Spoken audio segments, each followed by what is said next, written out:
Welcome back to the little castle. Chaucer and I are delighted to see you here again. If we haven't met, my name is Mock. This is my little schnoodle Chaucer, and together we live in a little castle in rural Wales, which I've been renovating over the last 5 years. And every Saturday we post videos of our adventures here in the castle, in my 2 acres, or further afield in London or Paris or the rest of the world.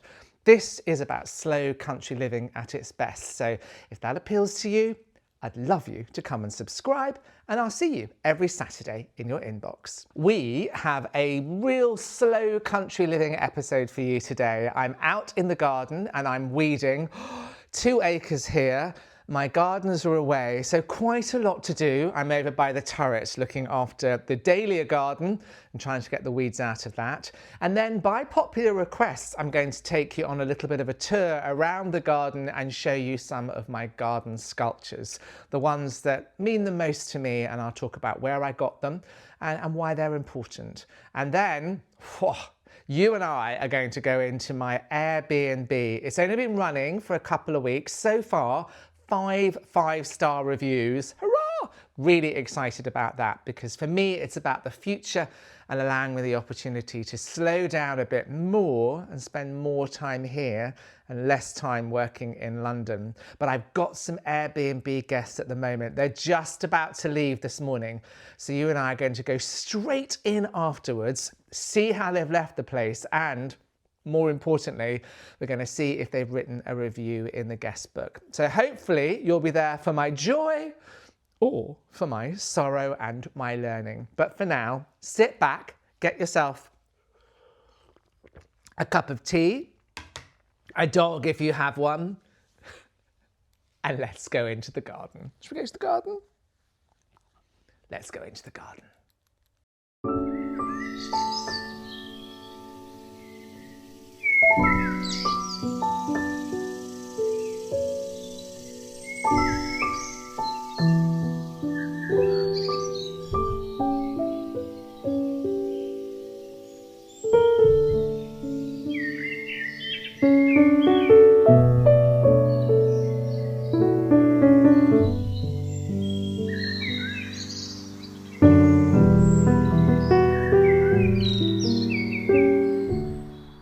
Hello, you join me at the side of the turret with, I think, probably a rather sad looking topiary garden here. Last year this was full of dahlias, but I decided not to lift them over the winter. Silly me, and as a result of that we're a little bit bereft this year. I still have a few dahlias, but I also have a few weeds. So with my trusty hoe, I'm going to be removing those weeds this morning, and then I'm going to be taking it around the garden. So I think gardening is definitely about learning lessons. And my lesson is that I cannot in any way trust the Welsh winters. They are quite wet and they can be quite brutal. And as a result of that, I think the problem is that this topiary garden, whilst it was so amazing last year, is a little bit sad this year. I also think that the quality of the soil is part of the issue. So I literally just raised up the turf here from the lawn and planted these yew trees because I had box blight before and it destroyed a lot of my topiary over in the paddock. And I put the yew trees down and then I planted in some dahlias, and that was fine for the first year, but there's no real nutrition in this lawn soil. So over by the stables cottage, I bought in some beautiful soil improver, and that means that that part of the garden is stunning. So over the winter, probably actually late autumn, I'll be getting some soil improver in here, and I'll be making sure that the quality of this soil is much more improved so that it will sing next summer when my dahlias come out. But I'm going to carry on here for a minute, just finishing up with a bit of weeding. I've only recently started using a hoe. Does anyone else use a hoe, or do you get down on your hands and knees and do you pull the weeds? Because I used to do that, but my back used to kill me, my hands would get filthy, I'd get all that dirt under my fingernails. Now, a little hoe, I give the weed a cut, I pick it up, I pop it in this, lovely, fancy, and I have to say rather expensive basket, and then it's done. So, you know, for example, I'm cutting this one here. Look at that. That horror is in my garden. Now, I probably haven't taken all the roots off, but I'm short on time. I want to get everything done. It removes it for the immediacy, and it may come back, but then I'll just cut the head off it again. So that's my sheet around gardening. I'm going to carry on doing a few of these here, and then I'm going to take you for a walk around the gardens and have a look at some of the sculptures. So sit back and relax whilst I get on with the hoeing.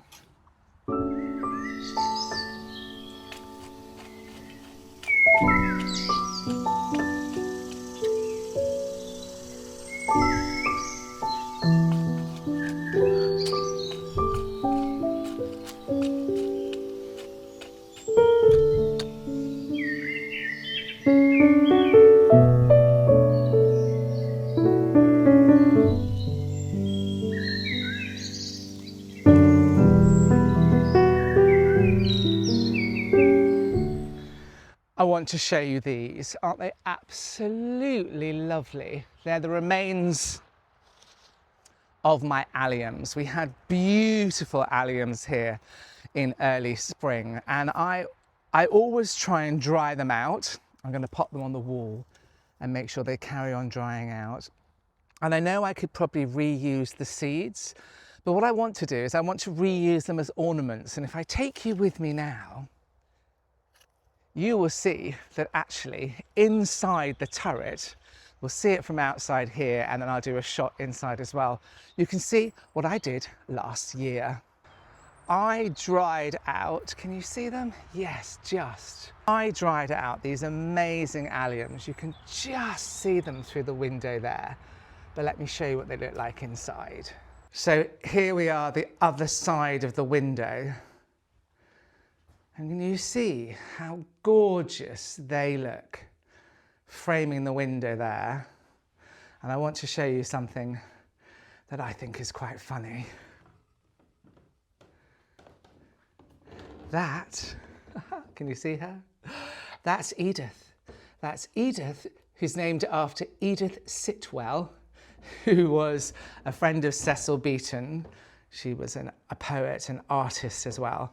And I have some of her furniture. I love her, and I love my swan. Anyway, back to the gardening. I've got to get out there again.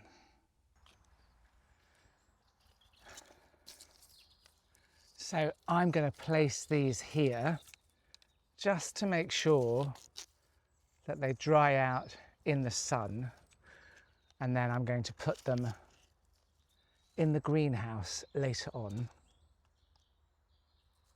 Now, I've never really used them for seeds. I'd love to, but I'm not really sure how to do it. So if you have any tips on how I can take these tiny little seeds, I think a couple have just fallen off there, what I do to dry them, maybe there's something I should do, particular time of year I should plant them, let me know, because they are really one of my favourite flowers.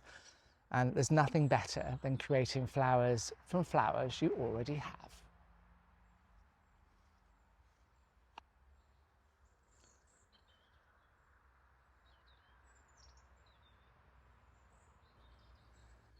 So since we're at the topiary Dahlia garden, just over here is my latest sculpture, this beautiful doe. Now, I wasn't sure whether I should buy her or not, and I asked all of my followers on Instagram on Life with Mock, and I saw this in the garden centre and I thought she looks lovely. She was a bit expensive, so I asked, what do you think? Should I buy her? Should I take her home to the castle? And it was a resounding yes. I think I had one person on my stories that said no, but she looks very happy here. I think I might decorate her up for Christmas. Do you think she needs a friend? I think that's my next question. Does she need a friend? Because you'll see later on, most of my animal sculptures have friends with them. So she does look a little bit lonely. Does she need a partner or maybe a little friend to hang around with? But she seems quite happy here under this tree, which has got a protection order on it. So when I had to lift it last year to take the branches up to create some light under here, because I'm trying to get greenery, I actually had to get permission from a local council. But that's fine. These trees are majestic and they need to be preserved. Right, let's go and see what else we can find.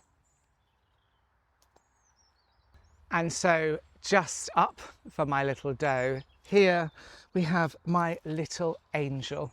I got him at the Malvern Show, which is a beautiful garden festival run by the Royal Horticultural Society. I'm a member, and every year Joe and I go. It's a bit like the Chelsea Flower Show. It's the same sort of thing, but actually it's in a wonderful field and much bigger than the Chelsea Flower Show, a little bit quieter as well. We saw him and just thought he was absolutely wonderful, so I had to take him home with me. And he's just guarding the turret over there, making sure that only good vibes are allowed in. You can see someone in the background there, can't you? Another person is guarding. That is the Virgin Mary. She was very important to my late mother, and I remember as a child when I used to get dropped off at school in the morning, there was a statue of the Virgin Mary just outside the school, and we all had to say a Hail Mary to the Virgin Mary for a wonderful day and a prayer of thanks. And it just reminds me of my mum and reminds me of being 6 years old and saying that prayer in front of school. So she's there peeking away, always guiding and guarding. This isn't exactly a sculpture, but it's a lovely sundial. And in their sort of traditional topiary gardens of France, they would have had sundials, Louis XIV, Sun King, and I thought it would be nice to have one here. I love the fact also that it's getting sort of slightly rusted, so it's aged. I love that aged patina. And I don't use it as a sundial, but I think it's glorious to have it there in the centre. And next year, when I rework this garden, and it's full of dahlias, because it has Aliums and daffodils and tulips, but it needs the dahlias, it's going to be absolutely taking centre stage.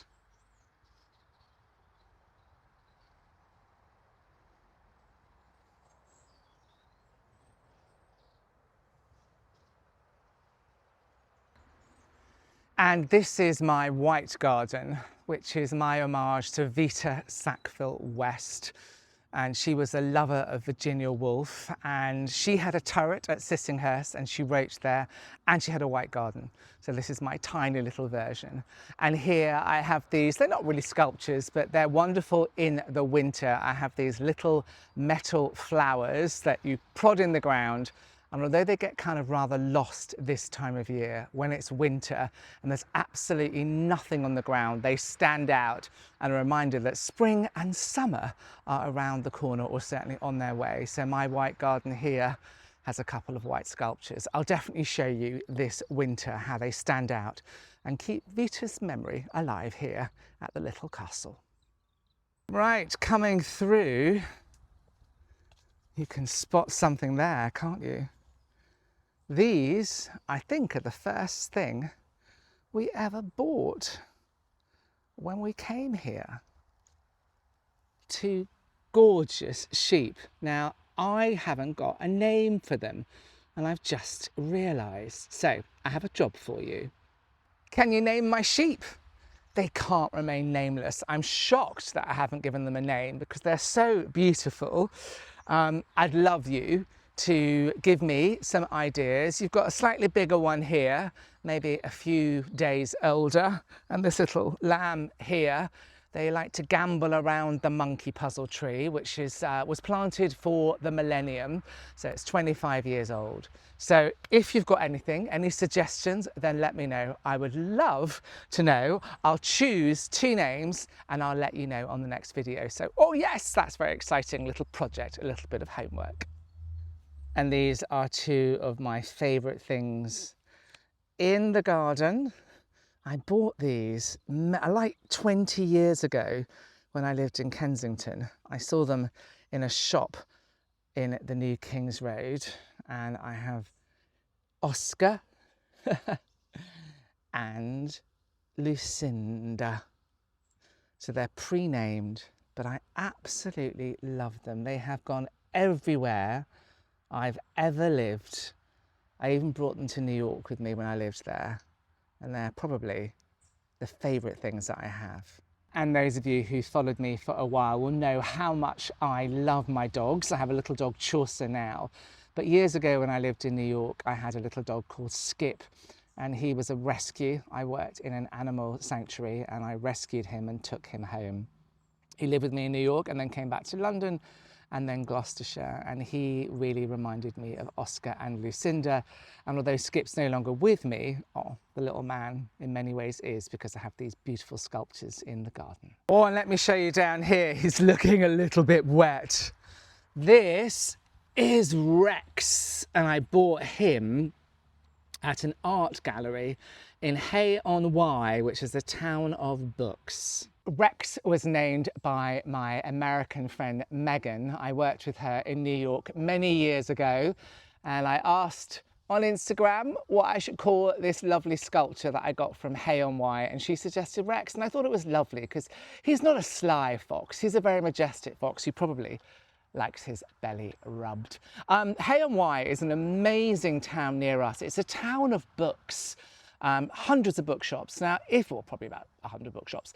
If you want me to take you there, let me know. When I do visits outside of the little castle, people tend to not like it, but I love taking you on my travels. So if you want me to take you to Hay-on-Wye or show you some of the other towns and villages around where I live, then I'd be really happy to do it. Oh, that's my egg. Ha ha! Yes, that is the best outdoor oven, not a barbecue, best outdoor oven, not a barbecue, in the world. And this weekend I've got my friend Sarah coming round for lunch, and we're going to cook a chicken on there. But I want to show you one more thing. My Airbnb tenants have just left. I want to show you one more thing before I take you into the Airbnb and we see what it's like. Let me take you through from the garden.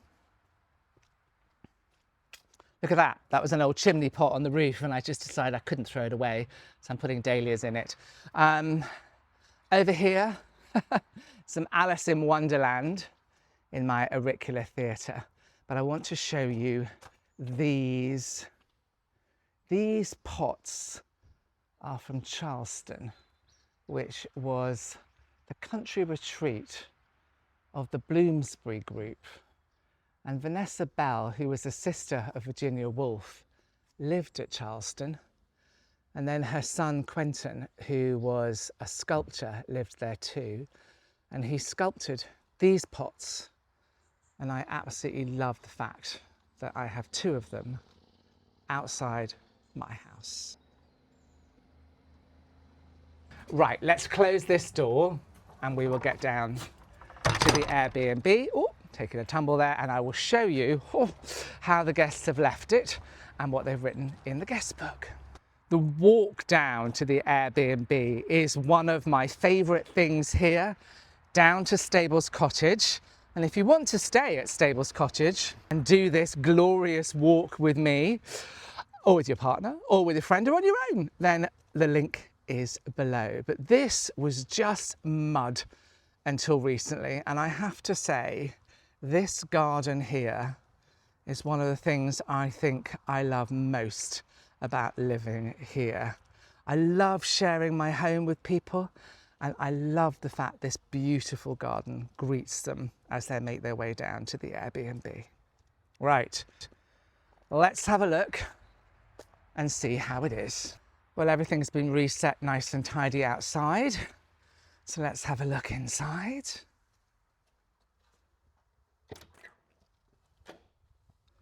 Oh, yes. Oh, they've left it beautifully tidy, haven't they? Absolutely beautiful. They didn't use the fire, and I'm not surprised. It is very warm, but in winter that is so tasty. Got some art from a local artist here. There's lots of things to read and what you can do. Chaucer, you're going to come in and say hi? Come in and say hi. Well, there's been a dog here, so I'm sure he's loving the smells. And then we go through to the bedroom. Oh, and they very kindly started to strip the bed, which is amazing. But what I want to know is, have they left me a review? Visitors book. Let's have a look. Oh, yes. Okay. We absolutely loved our stay at the stables. There you go. Need I read on? Thank you so much for the wonderful hospitality and allowing us to enjoy the lovely area and your gorgeous home. We stayed here whilst I was running a trail race across the Brecon Beacons, and the stables were the perfect place to relax and unwind afterwards. So peaceful and everything we needed. We'll be back. That's amazing. Oh, whew. So that's great to hear. Now, although it is clean, it needs to be cleaned. I need to get on and put all the laundry on, make sure we've got enough loo rolls, kitchen roll, etc. The cleaners will come in and do the main bits, but I'm going to go and put the laundry and the towels on now. So thank you for joining me here at the Airbnb, and let's go back to the turret.